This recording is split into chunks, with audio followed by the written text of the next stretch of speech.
Yeah, so it's Dude, I messaged you. I messaged you on Discord. I told you if you wanted to 1v1 a while ago. Yeah. And so I messaged him, and he said that my account is better than his, just comparing both of them. Hey everyone, it's ArmorGaming. Welcome back to the channel and welcome to Monster Legends. Today we have a special little video. I am going to be reacting to Monster Gaming reacting to me reacting to Monster Gaming essentially. So this goes back to last week when I recorded a video, or when I was live streaming and I found Monster Gaming. He was literally my first match in the Grandmaster duels. I found him and then I found him again. We had a rematch and then I took a look at his channel and he had a live stream. So we were live streaming at the same time, but his live streaming title was "This Might Be the Best Team." And I'm like, oh no, it's not, because you lost to Don K9, and in the thumbnail he had Don K9 with an X crossed out on him. So I'm like, let's react to this. So that's how this came to be. So the one thing is that I watch all of my videos in 2x speed. So I'm going to try to be nice, and I'm going to cut out the part where he reacts to me, and where hopefully we can just listen to Monster Gaming. So I'll do my best to edit it. That way you don't need to hear 4x speed, which is what I'll be hearing when I'm listening to myself. But you will hear Monster Gaming talking 2x speed. With that being said, let's watch the video. Actually, I have to play this part because it's just so funny. I edited my video. I really liked it. That's great. I'm sorry. I still love that. I re-listen to that sometimes. Yeah, it was super fast. I basically took the clip of Monster Gaming saying counter Don K9 meta, and then I kept shortening it to where it zoomed in, and then I slow-moed him talking. I'm sorry. That's just great. I love it. Okay, armor. All right. Okay. Why is there a mini armor claw? You guys notice that? There's a mini armor claw right there. You see where it says current reward under the chest? There's literally a... Yeah, so my cursor is actually an armor claw, and then actually depending where I move it to, let's see. No, that's a hand somewhere down here. Depending where I move it to... Oh, there it is. See, it actually changes to my logo. So, yeah, whenever I can actually click on something, it'll change. Mini armor claw. Hold on, I gotta pause that there. Alright, so I know Don K9 is great and all, but in my opinion, he's just very overrated, and the team that I was using... Okay, let's be clear about something. Overrated and being the most powerful are not the same thing, right? Okay, just because something is overrated doesn't necessarily stop it from being the best monster. You know, it doesn't mean the same thing. This reminds me, I think I gotta go back to check the video. You guys can let me know if I'm wrong, but we both started new accounts, and I always tell everyone, to this day, I will tell everyone, if you want to start a new account, Panic and farm. It is the best thing, and Monster Gaming did Tarzape farming just to be different, but if you're a newer player, you do not want to Tarzape farm. You want to Panic and farm, and it's just because if you're starting off, in order to get a Panic in, it takes like 30 seconds. Even if you fail, you get a Greenasar. Whereas with Tarzape, it's just a mess. Tarzape himself takes 6 minutes. The failure's like 30 minutes. You don't want to Tarzape farm. You want to Panic and farm. So there's nothing wrong with something being overrated. Like, the best is the best. Don K9 last week was the best. This week, Season 2, I think he's not going to be used as much. Baronex is faster. We have the Megatop monster. We even have Voltic, not Voltic. We have a Jackpack, little wannabe Voltic, who can counter quota activation. So, if you're watching this video in the future, Don K9 is no longer meta. At least I don't think he is. It actually countered Don K9 at least 99%. It was just, when I battled him, he was using Sensors with Face Shield, which actually countered my team. But other than that, like, literally, you guys watched my stream. For those of you that watched it, I won 2 by the way. I won 2 in a row. The only losses were against Armor, because his Sensors, I've never won up against that. His Sensors had that. He says the only loss was against me. We're going to come back to this. 50% damage mirror with the face shield, which was kind of annoying, the face. But yeah, it was just because of his team, what he was running. I think he was also running Hidden Shift, if I'm not mistaken. Hidden Shift is actually pretty OP, especially in Grandmaster duels. But I didn't have that, so I would... Hidden Shiv is really awesome, especially against Don K9. You have the elemental advantage. Hidden Shiv is awesome. Substituting it with Freakazy on the first you guys that were watching my stream. So that armor claw thing, that's his mouse cursor. I just noticed that. That's kind of cool. According to him, this is Fruit I don't see the advantage of both of them running single speedruns. So I'd actually be curious to ask. It is so that what's his name? Mr. Not Found takes in the turn right after and applies a drone, because normally you face a lot of Don K9s, they hit you with TDA, so you might as well take in second turn and hit the enemy with that 0 cooldown skill that applies drown to all. And then I believe Fruit Taster, or if not the other one, takes in the turn right after. Actually, it's actually the other monster, Malloreon. Malloreon takes in the turn right after, and he does his thing. And lastly, Fruit Taster takes in the third turn. So you can either heal with Fruit Taster or deal damage back. Normally, if you're hit with TDA, you just use that healthy villain skill. But okay, I actually didn't know that Mr. Not Found has an AoE drown. I thought it was a single drown. In my head, it still wouldn't make sense. I think it would make sense if Mr. Not Found was running a Hidden Shiv, and then and again, I understand Monster Gaming did not have Hidden Shiv, so I'll excuse that. But I think if what's his name, Fruit Taster, if Fruit Taster and Mr. Not Found are both running Hidden Shiv, and assuming players are using Syntheris a week ago, I could then see an idea of, okay, you use Mr. Not Found. I'm assuming his 0 cooldown drowns. Again, I thought it was a single target. Assuming it deals damage, you damage Don K9 and then Hidden Shiv kicks in. You deal damage. Fruit Taster goes, does healthy villains, Hidden Shiv kicks in. It'll probably kill him. Malarian also gets a turn in. So in that strategy, it makes sense. But when he's running Face Shield, to me that doesn't make sense. So I think MG will explain why he ran Face Shield. I don't remember if he explained it in the live stream. I don't think I watched enough of the live stream for him to explain it, but we'll see if he does explain why Face Shield on him. And actually, I am recalling, someone mentioned in the comments that Mr. Not Found has a one-turn cooldown cleansing skill, so then you can just go ahead and cleanse on the second turn, so that's why you want to keep him alive with Face Shield. So I guess that does make sense. I would say the counter to that is Don Canine does have that single cooldown activation skill, so if I ever ran into that situation where I was losing to this base or this base was almost beating me because of Mr. Not Found, I would just switch my strategy. I'd swap out the single stun skill. A lot of monsters are immune to stun anyways. Malarian even has the status caster stun, and then I just single cooldown activation Mr. Not Found the next turn, so then he still can't do anything except that drown skill, which again I did not know was an AoE. Okay, so here it is. Drowning Butt deals low water damage to one enemy, applies drown to one enemy. Okay, so again, I can see him doing Drowning Butt against Don Canine, damage him. If he had Hidden Shift, then you would be able to activate Damage Shift and deal a lot of damage. And then look at the turn order. Fruit Taster, no, Malarian and then Fruit Taster. So yeah, then they can both attack Don Canine and you would win. Maybe he has a point, and maybe with Mr. Not Found, even with him just applying Drowned, maybe with Malarian and Fruit Taster, even though they're hit with CDA, maybe their attacks alone are enough to kill Don Canine. I don't know. I'd have to see it. I'm curious, Monster Gaming. What are you drinking? What are you drinking? Is that pre-workout? What is it? Yeah. But that's what I actually learned after battling him, because last night, before I streamed my Grand Duels, I was practicing with this team, with the team that I have. Literally everybody that I was facing, none of them was running Sinceris. So it actually surprised me when I went up against Armor. He was the first one that I battled with Sinceris with Don Canine together. But that way I couldn't really target whoever I wanted, so that was kind of smart. One thing I would consider is maybe instead of Not Found using the Face Shield, maybe getting into Malarian might be more beneficial. I don't know. I played around with that. It didn't really work out, honestly. It didn't. That's why I ran it on my on my supporter. And also, what's nice about that, running a Face Shield on my supporter instead is because he actually has cleanse skills, so I need him alive. I need him to stay alive to basically remove all negative side effects if there are anything. So, what's it called? If, let's say, I get hit with daze or whatever type of torture it is, bleeding, I mean, almost everybody runs finish it, right? After they hit you, they apply that bleeding. So it's nice having that. I think it's a one-turn cooldown, remove all negative side effects. So it's nice having that. So if my attacker gets hit with that, I can always cleanse it. If my Face Shield gets hit with it, I can always cleanse it, you know what I mean? So it's really good. It's really good having Face Shields on, what's it called? Mr. Not Found. Okay, yeah, I'll give it to him. Again, the more I think about it, going back to the comments, I think it does make sense. I think back a week ago could have still been countered because, again, Don Canine, CDA on turn 1, and then single CDA on Mr. Not Found, and then that would stop him for 2 turns. In that time, your Fruit Taster could eliminate the enemy, I think. So, I don't know. It would have been interesting to battle a week ago again, but then seeing how that would go out. But, yeah, it might be too late now with the Season 2 monsters. So then you don't have the best team! I know what I titled my stream, but there was a question mark near the end, so I didn't say that, oh, this is the best team. There was a question mark near the end. That's funny. What? There was no question mark? I guarantee you, there was no question mark.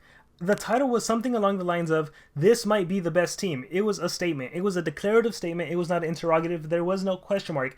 It was a declarative, this might be the best team. Now, to his defense, he put might in there. So again, that's like, it might not be, but there was no question mark. What the heck?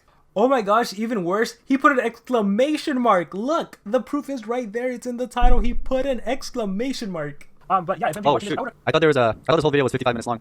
But that's just my stream. Here's the thing about that. I did mention earlier why I have Face Shield on my Mr. Not Found and not on my attacker, Malarian. But he just said something about why I have my water supporter, Mr. Not Found, ranked up. The reason for that is because of Team Wars, top Team Wars. He was actually my first to rank up to 150 because I really like the fact that he can counter after 0. So basically his trade is immune to freeze. And normally the enemy in Team Wars, they can run, for example, Spectra or any other monsters that could take in, like for example the Dragon. You know, everybody runs Dragon with absolute 0, almost everybody, not everyone. But if you're in the top team, right, if you're a competitive player, you'll see that the players under defense, they normally run absolute 0 with either the Dragon, Alter Dragon, or Spectra. It's very, very popular. You'll see it. It's very common. So that's just to counter that. So basically, you let the enemy hit you with whatever skill they want, right? For example, the Dragon removes all negative side effects, hits you with absolute 0. Guess what? You take in the turn right after the Dragon, you remove all negative side effects and apply the double damage on your attacker, and from there on, it's game over for them. So that's why I ranked him up, because I really like the fact that he has that immune to freeze trade, and because he can remove all negative side effects and apply the double damage. So I do agree. I actually mentioned that for my reason for liking him in my analysis video, because as you guys have been telling me in the comments, I forgot to do the level 150 for Mr. Not Found, so I will make a video for him eventually. He does counter the meta that is absolute 0, but you also have to keep in mind, to Monster Gaming, who is in a top tier team, and probably, I'm imagining he has a Chill Long 150, a Spec 150. If you're playing in a match where you're going up against Chill Long or Spec, guess what, Monster? You can also use your Chill Long. So for an attack purpose, you just use Chill Long, 3 speedruns going faster, you activate Rune Guard, you're faster than the enemy, you're in absolute 0, your Ignorance is Bliss, and then you freeze them all and you win. So for attacking, you can get 3 coins easily. I guess maybe you mean on defense, if you put Mr. Not Found on defense and the enemy runs Chill Long, yes, you won't get frozen. That assumes that you have a Megaton monster in play, because if not, you'll just get hit with Corrupted Dragon, get trade disabled, then get hit with absolute 0. But again, in a mirror match, because you're top tier players, because you have everything at 150, I imagine, then it doesn't really matter. I think for the perspective of someone who is trying to be competitive but doesn't spend a lot of money, then he might be a monster that you could probably invest in, but I also don't think you need him fully maxed out. When you're not a huge spender, I think you got to make a conscious choice of what monster do I invest in? Do I invest in this monster, in this monster, this monster? One thing I noticed early on, it looks like SP is really trying to kill off the corrupted monsters, and it looks like they're trying to only establish a meta of Metro monsters. So we see that early on with all these monsters being like immune to control. So it's killing off the Chiao Long meta. So I don't know how relevant that'll be. Also, like, I don't think they share any bucks, so it would have to be in a situation where they can somehow be used. And like, I don't know, I can just, in a war, if I had the option between choosing Xiao Long, going first, and just absolute zero everyone, I'd do that over, let me run Mr. Not Found, let me have the enemy AI absolute zero me, just so I can cleanse it away, and then attack with my other monsters. I'm not going to do that. I'm just going to go first and deny everyone. But again, the strategy itself does make sense. I personally think it's better to save your Nebula right now. See, we got a Megaton monster now, so you could invest in it. Really, though, I think for the most part, just keep saving your Nebula. There's going to be a monster, like, in my belief is that SP is going to nerf the rank up survival dungeon one of these days. So right now, rank up your monsters with the rank up survival dungeon and keep saving that Nebula, because if it ever gets nerfed, hey, at least you ranked up a bunch of Nebula. So don't go wasting it right now, I would say. You could consider an investment, it's up to you, but I would say for now, slowly save it. I'm personally ranking up my Syntheris, my Fruit Taster, and my Malarian. Actually, I might invest some Nebula into them just to get them fully 150 already, but we'll see. Sorry to what's called pause, but I also like Malarian, but I stopped at 130 something, although I'm using him right now in Rank Up Survival Legend to kind of rank him up. But I feel like he's going to become outdated very soon, because that's normally what you see with attackers, right? Like, especially in the beginning of the era. Like, let's say, for example, that one dodge area monster, Lady Meow, right? Later on Rekka came out, right? On Rekka, everybody started using Rekka instead of Lady Meow because the stats were better and that she could apply triple damage, something that the other monster can't do. So it's just that it gets outdated very soon. That's why I focus on supporters the most, deniers and stuff like that. I feel like they last very long, that's why rank goes up instead. You get to go.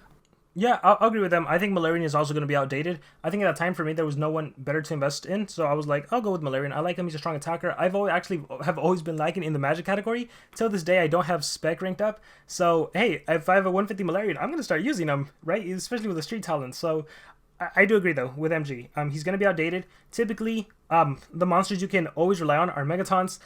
Sometimes support, some of them do get outdated, but they do tend to last longer, and you could always kind of plop them into different wars. So I will give it to MG there.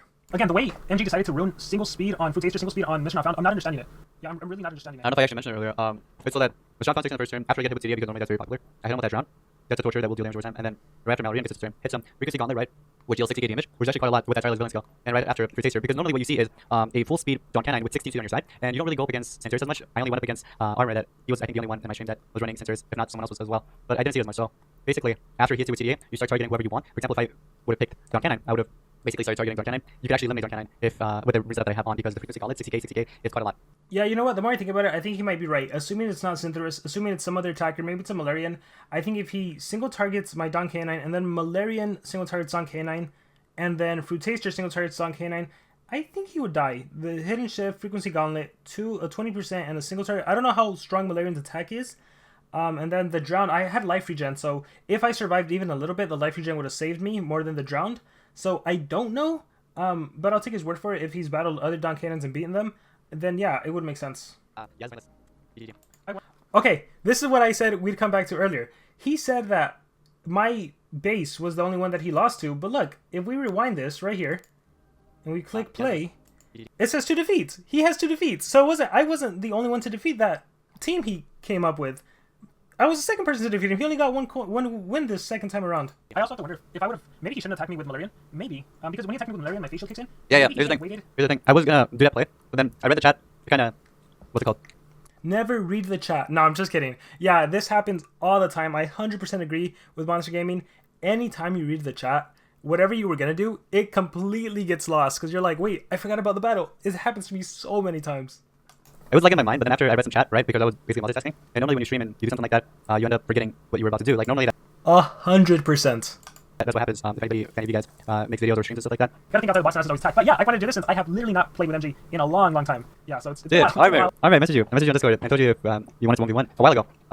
Because one of my subscribers commented if you can 1v1 armor icon for a video. And so I messaged him, and he said that my icon is better than his, just comparing both of them. But I mean, like, we just... What?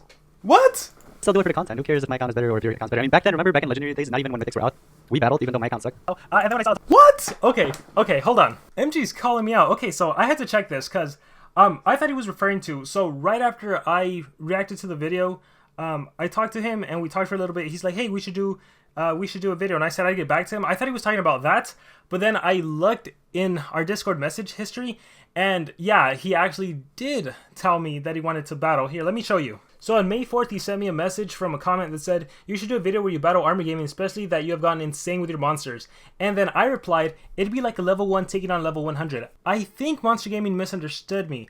I meant I'm level 100 and he's level 1. Come on, Monstergaming. No, I'm just kidding. So honestly, Monstergaming's account is probably one of the best accounts currently in the game. It really is insane. It is genuinely insane. At the time, he actually got a second account, so he asked, what about my alt account? For those of you that don't know, the alt account he got actually belonged to a player that was an AMAB, All Men Are Brothers. His name was Paw. He's one of the best players in the game, or I guess was one of the best players in the game because he doesn't play the game anymore. In fact, if you look at Alex Bone actually has a skill set named after that player's account, Contrived. So yeah, so then he said, what about my alt account? I think the alt account is even better than his main account. So yeah, I made a joke. It's like a level 1 taking on a level 1000. Again, referring to Paw's account, or I guess Monstergaming's new account, alt account, being better than my current account. So then we never played, and that was it. After that, we never really talked. Now, to be fair, in my defense, because I now got to defend myself, in my defense, the only time we talked before this was during the whole drama of the runes, alright? And to be honest, like, I still feel a little off about this, because I still think it's unfair to, like, the fact that we get to review monsters and then use runes and then get, like, the book rewards, right? The book rewards are a huge thing. Like, if I could only imagine how much money, like, if you guys see my storage right now, I probably have like 800 runes that have never been opened, but MG actually opened them all. So he suddenly has like level 10 runes and level 10 mutant runes. Like, suddenly he has a whole army of level 10 mutant runes, which if you were to spend money on them, they'd probably be super expensive. So on one hand, I'm like, man, it's not fair. And then jumping into top teams because you got an account that, I don't know, the way I see it, it's like if a dev was to join the top teams and be like, hey, we're the best team. It's like, no, you added everything to the account. It's almost the same way. So I don't know, part of me feels like it was different. Back when he had Legendary Monsters and I had Legendary Monsters, it was literally our hard work, the grind, you know, staying up late, doing the maze, doing races with teammates. It was a grind. But then when you get a benefit of like working with SP and then just getting like everything to the account and then using it, I'm like, I don't know, am I really battling your account, or am I battling your account that got these rewards, which whether or not it was allowed or not allowed, I'm like, I don't know. Do I really want to battle that? Is it the same thing? Like, I don't know. Again, so that's the whole drama there. So that's why I never battled. Is his account better than mine? I can say, yeah, 100%. And then he started spending. So again, there's not a problem with spending. I think if it wasn't for the rune things, I'd be, yeah, heck yeah, let's play. But the whole rune thing and like how many runes did he get? Like over 700, I would guess. I don't know. That still rubs me the wrong way. Oh wait, I thought I had a question mark on my title. What the? Okay. Oh, he realized it at the end. Yeah, you actually had an exclamation mark. Never mind. I take back what I said back. That's so funny. How do you not know the title of your stream? I can't get rid of his title. You know what I mean? So it's kind of blocking my title. But yeah, I thought I put in a question mark there. Alright. Well, GG's Armor. I enjoyed my food. But I hope you guys did enjoy today's reaction video. I haven't done one of these in a while. But yeah, GG's Armor. And anyways, guys, if you enjoyed today's video, drop a like, subscribe to the channel with replays on. Also check out Armor's stream as well. He did a stream using his team, and he went ahead and defeated some players, I'm pretty sure. I mean, he defeated my team. I didn't think anyone would actually defeat the team that I had, because last night I was doing so many... Once again, I was not the only one to defeat his team, because that second time he left, he had a loss, and he ended up getting 3 vault keys. So, I don't know. I mean, I think I did like 3 or 4 full Grandmaster duels. I won a couple of Diamond Relics, so I didn't think anyone would really counter my team. But yeah. Nice, really nice. I actually ended up getting 10 wins, undefeated. I mean, I maybe lost like once or twice, but not enough to knock me out. So, again, this team was really good in Season 1. It's not going to be as good as Season 2. Overall, this was pretty fun, I'm not going to lie. I had known, so two specific players messaged me, and they said that Monstergaming called me out. It honestly wasn't that bad. I thought it was going to be something like, oh, Armor, you're bad, you suck at this. It wasn't that bad, guys. Honestly, guys, it's all for fun. At the end of the day, it's just a game. And I know I get worked up, and I vented a little bit earlier. At the end of the day, it's just a game. Part of me just, again, because I'm so passionate and I love the game, it does work me up, but it's a game, so as long as we all have fun, that's all that matters. So that being said, guys, I'm ArmorGaming. I hope you all enjoyed this video, this reaction to a reaction. Let me know what you guys thought about it in the comments below. Thank you very much, and remember to subscribe.